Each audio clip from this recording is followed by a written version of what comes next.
নমস্কাৰ বন্ধুসকল, আসাম ফাৰ্মিং চেনেললৈ আপোনালোক সকলোকে স্বাগতম জনাই এটা নতুন ভিডিঅ' লৈ আহিছো। বন্ধুসকল, আপোনালোকে দেখিছে মোৰ বেক চাইডে গোটেই হাঁহ আছে, এইখিনি দেখিছে আপোনালোকে হাঁহ। আৰু এই হাঁহ এজন দাদাই ইয়াতে হাঁহ পালন কৰি আছে সৰু প্ৰাকৃতিকভাৱে, মানে সৰুকে এটা পুখুৰী খান্দি লৈছে। দেখিছে আপোনালোকে এইটো সৰুকে পুখুৰী এটা খান্দি লৈছে হাঁহ পালনৰ কাৰণে। আৰু এইখন যিখন বাৰী আছে সেই বাৰীখনত তেখেতে বিভিন্ন ধৰণৰ মানে খেতি বাতি কৰে। আৰু খেতি বাতিৰ লগতে ছাগলী পালন কৰিবৰ কাৰণে এতিয়া নতুনকে এটা ঘৰ বনাই আছে, এইটো দেখিছে ছাগলী পালনৰ কাৰণে। আৰু তেনেকে এতিয়া নতুনকে আকৌ এইখিনি পোৱালি লৈছে, আজি মোৰ পৰাই লৈছে পোৱালিখিনি। এইখিনি পোৱালি মোৰ পৰাই লোৱা। তো আজি তেখেতৰ পৰা জানিবলৈ আহিছো মই, মানে এই আজি কিমান 33-34 দিন মান হ'ল চাগে। তো ইমান দিনতনো কিমান ডাঙৰ হ'ল বা কেনেদৰে তেখেতে হাঁহখিনি পালন কৰি আছে, কি কি খুৱাইছে, গ্ৰোথটো কেনেকুৱা আহিছে বা সকলো ঠিকে আছে নে নাই, মই সেইখিনি জানিবলৈ আহিছো আৰু আপোনালোককো জনাম। চাই থাকিব, দাদাৰ পৰা আমি জানিবলৈ চেষ্টা কৰিম। দাদা নমস্কাৰ। নমস্কাৰ নমস্কাৰ।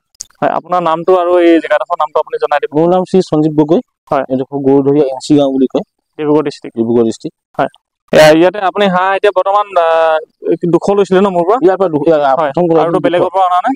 বেলেগৰ পৰা নাই। হয়, এই 200 হাঁহ আপোনাৰ এতিয়া আজি কিমান দিন হৈছে? আজি 34 দিন মান হৈছে। 34 দিন মান হৈছে। তো এতিয়ালৈকে আপুনি কেনেধৰণে মানে ইহঁতক খোৱা বোৱাৰ পৰা ধ্যান ৰাখিছে, মানে কেনেধৰণে? খোৱা মানে এতিয়া ৰাতিপুৱা এক টাইম দিওঁ। হয়, মই কিনা দানা দিওঁ, চাপৰ, তুঁহগুৰি। হয়, আৰু এনে দানা নিজেও বনাওঁ, অলপ কিবা কিবি মিক্স কৰি, বাৰীৰ চব্জি তব্জি থাকে। হয়, চব বস্তু মিক্স কৰি কেনে 3 টাইম দানা। দুপৰীয়া 1টা বজাত আকৌ দিওঁ, আকৌ একেবাৰে গধূলি 4টা বজাত দিওঁ আৰু উলিয়াই দিওঁ গঁৰালত। 4টা বজাত দি কিনে। তো এতিয়া প্ৰথম সৰুতে আপুনি কেনেদৰে মানে খুৱাইছিলে ইহঁতক? সৰুতে মই এইটো কিনা দানাই আনিছিলো, সৰু মিহি দানা, ব্ৰইলাৰ দানাটো খুৱাইছিলো মই। এইটো আপোনাৰ নাই কলেও 15 দিন মান খুৱালো। তাৰপাছত 15 দিন মান খুৱাই কেনে তাৰপিছত গঁৰালতে থৈছো। তাৰপিছত ইয়ালৈ লৈ আহিলো। বুৰ্ডিঙত ৰাখিছিলে প্ৰথম, তাৰপিছত ইয়ালৈ আনিলে। এই ঘৰটোত এতিয়া 15 দিন মানৰ পিছত এই ঘৰটো ৰাখে। এই ঘৰটোত ৰাখো। আৰু এই ঘৰটো চাওক আপোনালোকে টিং দিছে, ওপৰত টিং দি বনাই লৈছে। হাঁহৰ যিহেতু হাঁহ ইমান অসুবিধা নাই। কুকুৰা হোৱা হলে, টিঙৰ ঘৰ বা ব্ৰইলাৰ হোৱা হলে অকমান কষ্ট পালে হয়। আৰু তেখেতে অলৰেডি মানে মেলি থয়, ৰাতিৰ ভাগতহে বান্ধে। এইটো গঁৰাল অকল ৰাতিয়ে থাকে গঁৰালত। এইটো গঁৰাল, হাঁহৰ গঁৰালটো। আৰু ইয়াত অকল ৰাতি সোমাবৰ কাৰণে ৰাখিছে, আৰু দিনৰ ভাগৰ কাৰণে তেখেতে এনেকে নেট দি লৈছে। এই নেটখন দি লৈছে, নেটখনৰ ভিতৰতে ৰাখে। পানী এটা সৰু পুখুৰী কৰি লৈছে, আৰু এই নেটখনৰ ভিতৰতে ৰাখে। কিন্তু অলপ ডাঙৰ হলে এই যিটো এৰিয়া আছে, সেই এৰিয়াটো এৰি দিব। আৰু এটা দাদাৰ ডাঙৰ এটা পুখুৰী আছে, সেই পুখুৰীটোতো এৰিব। এতিয়া দাদা আপোনাৰ সেই যেতিয়া 15 দিনৰ পিছত ইয়ালৈ আনিলে, অনাৰ পিছৰ পৰা আপোনাৰ দানাটো চেঞ্জ কৰি দিলে নহয় জানো? দানা চেঞ্জ কৰি দিলো মই। হয়, ষ্টাৰ্টাৰ দানাটো অলপ ডাঙৰ দানাটো আনো। হয়, ডাঙৰ দানাটো আমি লগত মিক্স কৰি দিওঁ, চাপৰ দি দিওঁ, তুঁহগুৰি দি দিওঁ। এটা 3বাৰ দিয়ে নে? 3বাৰ দিওঁ। এতিয়া ৰাতিপুৱা এতিয়া দি কিনে এতিয়া এৰি দিলো নহয়। এতিয়া আৰু একেবাৰে 1টামান বজাত দিওঁ। তাৰপিছত একেবাৰে 4:30-4টা বজাত দিওঁ আৰু খাই আৰু চিধা সোমাই যায় আৰু। এতিয়া 1টা বজালৈকে আৰু এতিয়া এনেকে গৈ। হয়, তেতিয়া অনাৰ পৰা এতিয়ালৈকে কিবা অসুবিধা পাইছে নেকি হাঁহ? অসুবিধাটো তেনেকুৱা একো অসুবিধা পোৱা নাই। একো অসুবিধা পোৱা নাই? গোটেইখিনি হাঁহ ঠিকে আছে? চব ঠিকে আছে, এতিয়ালৈকে একো হোৱা নাই। আৰু গ্ৰোথটো আপোনাৰ হিচাপত মানে 33-34 দিনত ইমানটো আহিছে, এইটো আপুনি ওজন কৰিছিলে নেকি? কিমান মান হৈছে ওজন? মানে মই আজি এসপ্তাহ মানৰ আগত কৰিছিলো এটা। হয়, ডাঙৰ চাইজ এটা কৰিছিলো, 1/2 কেজি পাৰ হৈ গ'ল। 1/2 কেজি পাৰ হৈ গৈছে। তো আৰু ধৰি লওক 1 মাহ, 1.5 মাহত আপুনি বিক্ৰী কৰিব পৰা হৈ যাব চাগে? আৰু 1 মাহত বিক্ৰী কৰিব পৰা হ'ব।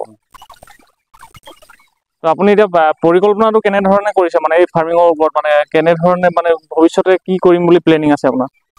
মই ভৱিষ্যতে ভাবিছো এতিয়া এনেকে ধৰক, মানে মাহে মাহে যদি মই এইখিনি ওলোৱা আগে এইখিনি সোমাই হৈ যাব, এনেকে মাহে 25 দিন 30 দিনত এনেকে মানে এইটো বস্তু ৰানিং কৰি থাকিম মানে। ৰানিং কৰি থাকিব মানে মাহে আপুনি পোৱালি ভৰাই থাকিব। আৰু ইয়াৰ পৰা কণী উৎপাদনৰ কথা চিন্তা কৰিছে? কণী এতিয়া তাকে চিন্তা কৰিছো। কণীটো যদি হয়, মই এটা মেচিনো কিনিম বুলি মানে চিন্তা কৰিছো। হয়, যিহেতু কণী যদি নিজৰ ঘৰতে উৎপাদন কৰি লয়, তেতিয়া আপুনি পোৱালিখিনি মানে নিজৰ ঘৰতে কৰিব পাৰিব। তেতিয়াহ'লে আপোনাৰ যিটো পোৱালি কষ্টটো হয়, সেই কষ্টটো বাচি যাব, নহয় জানো? কিমান দ হয় এইটো? বেছি দ নহয়, এইটো 2 ফুট আছে। 2 ফুট দ? 2 ফুট দ। আৰু পানীটোতো আপোনালোকে নিজে মানে মটৰেদি পানী দিয়ে? বৰিং আছে, বৰিঙৰ পৰা দিওঁ। বৰিঙৰ পৰা পানী দিয়ে? এইটো এইখিনি শুকাই যায়, এইখিনি বেয়া পানীখিনি উলিয়াই দিওঁ। বেয়া পানীখিনি চেঞ্জ কৰি থাকে? পানী কম হ'লে আকৌ বৰিঙৰ পৰা দিওঁ। হয়। তো ইয়াৰ লগতে আপুনি আৰু কেনেকুৱা কি কি ধৰণৰ খেতি কৰি আছে?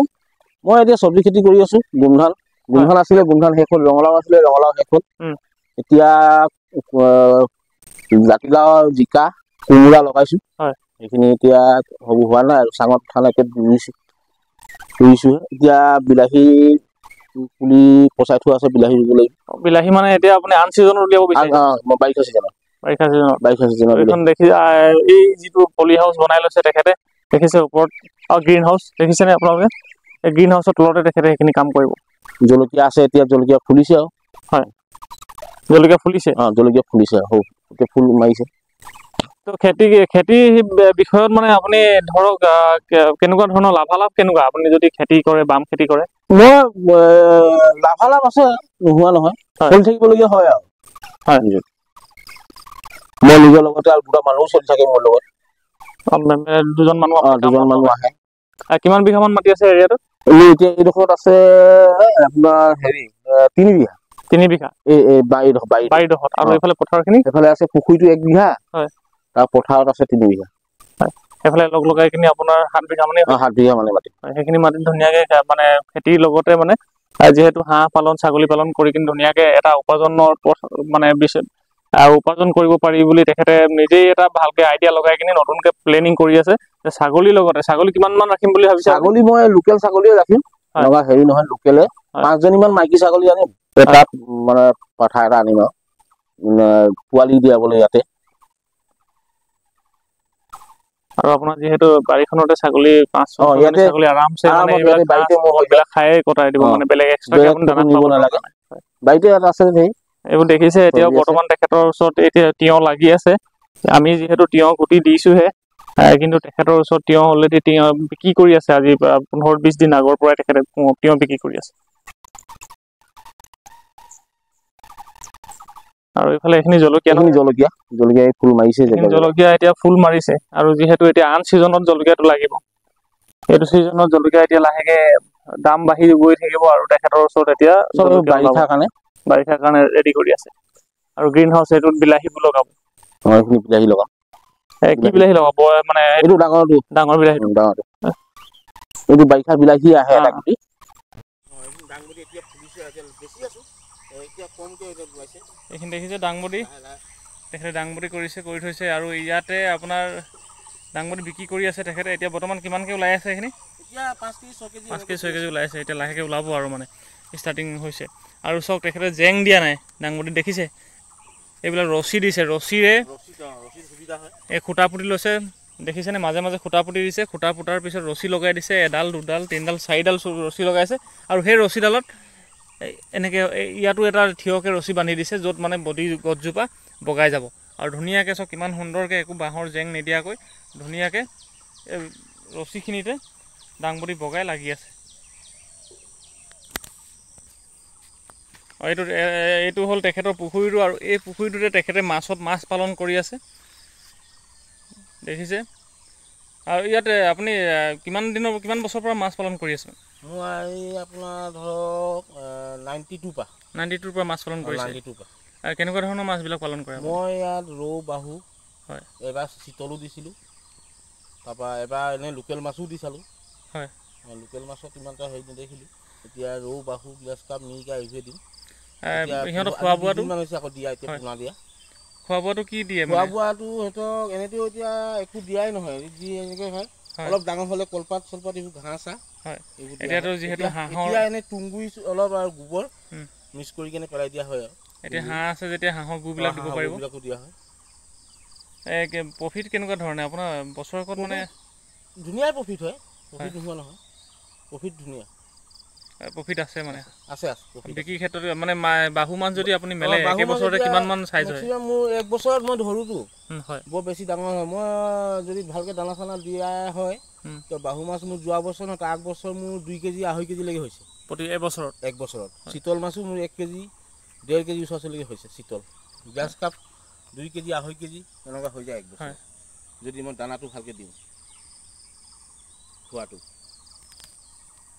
দানা চানা দিব নোৱাৰিলেও মানুহ বেমাৰী হৈ হেৰি হৈ থাকিলে অলপ মাছটো মানে ৱেট ডাঙৰ নহ'ল ইমান এটা, কিন্তু মাছ যিমান দিছিলোঁ ওলাই গৈছে। ওলাই গ'ল। ওলালে।